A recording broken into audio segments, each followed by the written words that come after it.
Season 4, Episode 8 of Only Murders in the Building, titled Lifeboat, is kind of based off the Alfred Hitchcock movie of the same name, where you have everyone in one lifeboat trying to survive, but tensions keep rising no matter what they say or what they do.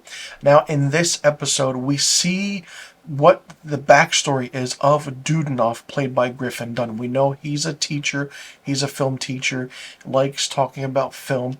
And then we see the backstory of Rudy, played by Kumail Nanjiani, who kind of basically says why he adored Dudenoff so much and kind of grew a bond and a relationship with him.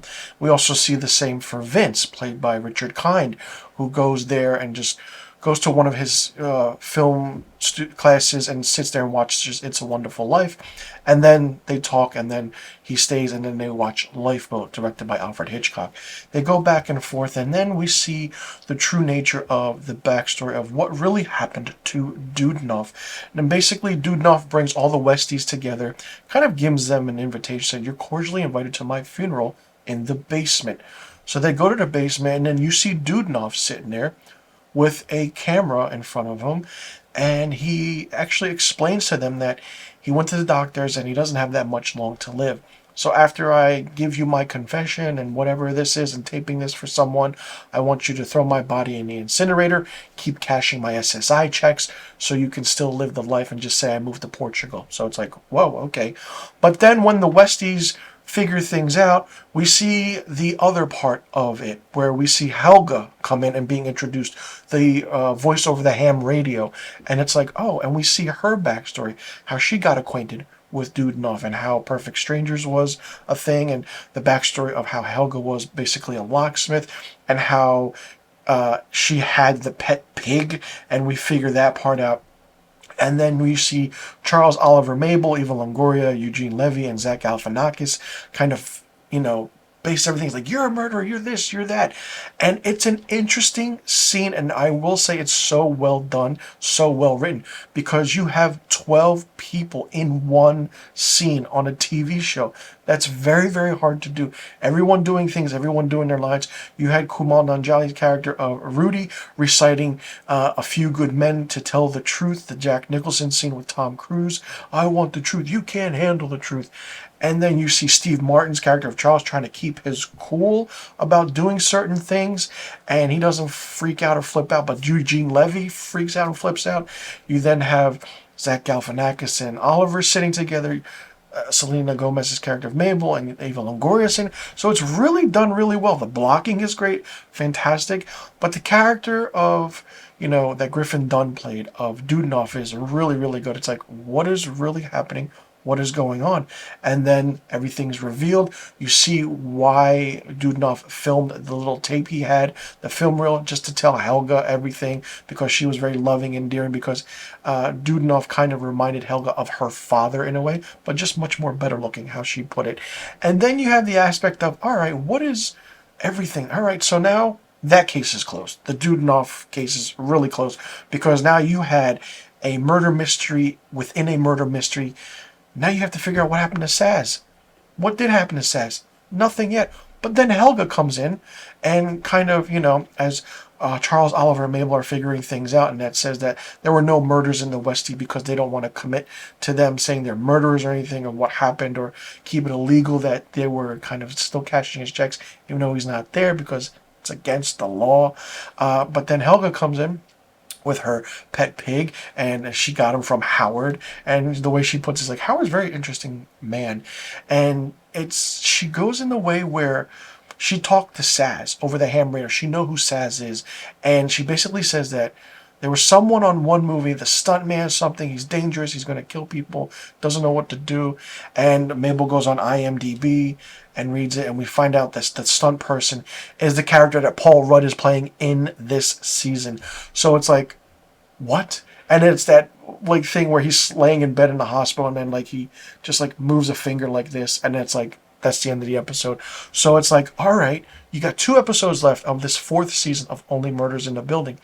2 murder mysteries, one has been solved, the other still not yet solved. But then, did Paul Rudd's character really do it, Why? Was he jealous of Saz? And did he really think about what things to do and how everything was correlating? And, is this the end of certain storylines and will this bring up new things? 2 episodes left. You still have a lot of story to tell. And Steve Martin basically said in a few interviews while this series was happening and going on that every season the murder mystery will be solved. So it's going to be solved. It's kind of a left field because what if it's not solved and then it continues into season 5? What will the season 5 story be? Will one of the Westies be murdered and killed and then they have to figure it out who killed them and why? I mean, it's really, really good. This season I really like because as a film person, as a cinephile aficionado, whatever you want to call it, knowing the basis of them incorporating movies into this, seeing a film teacher in it, what he did, what he had to do, his love of it, and bringing people together, is that really, really good. It's so, so good. And Griffin Dunn really is a phenomenal, underrated actor. He's gone on to do a lot of films. You probably know him so much more in American Werewolf in London and for his certain directing of TV shows in the 90s, the 2000s, the 2010s for that matter. But all in all, what is going to happen in this 2 episodes that we have left of season 4? Like, I don't even know who did it and who did what. But are they slowly saying that Paul Rudd's character did it in this season? Or is it someone else to make it seem that his character did it? Was it someone jealous of it? What is going on? What is the aspect? What is the revelation, the reveal? And then everything is slowly coming together.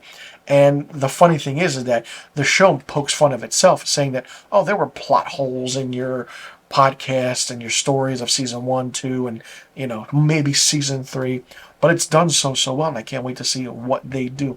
This was a really, really good episode. You're just engaged. You're just watching it. Your eyes don't leave the screen. It's just like, what do you want to know more next? So well done, so well written. Like, this could go on for 10 seasons, and I still would watch it and love it, even though there's always a murder in the building. But how often can you do that storyline? I mean, just have to wait and see to find out. Let me know in the comment section below what you thought about Season 4, Episode 8 of Only Murders in the Building, titled Lifeboat. Did you like it? Did you not like it? What did you think of it? What did you think about them wrapping up the Dudenoff story so quickly? Did you like that they did that? Did you like there was a murder mystery intertwined with another murder mystery? Do you like that they just brought in characters? Do you like how everything was done? And who do you think actually killed Saz still? Do you think it's Paul Rudd's character in this season? Or do you think it was someone else? And, now knowing that season 5 is happening and it's been, renewed since the first episode of this season, what do you think that story is going to be? Because you only got 2 episodes left of season 4. As of my review right now with this video, what can happen next? What is going to happen next? And, so many questions still need to be answered. And I say that every single week when I do my episodic reviews. Let me know in the comment section below about all the questions I just asked. I'm Mr. Filmstock. Thanks so much for tuning in. I'll see you all in the next review video. And be sure you tune in next week for my Season 4, Episode 9 review of Only Murders in the Building.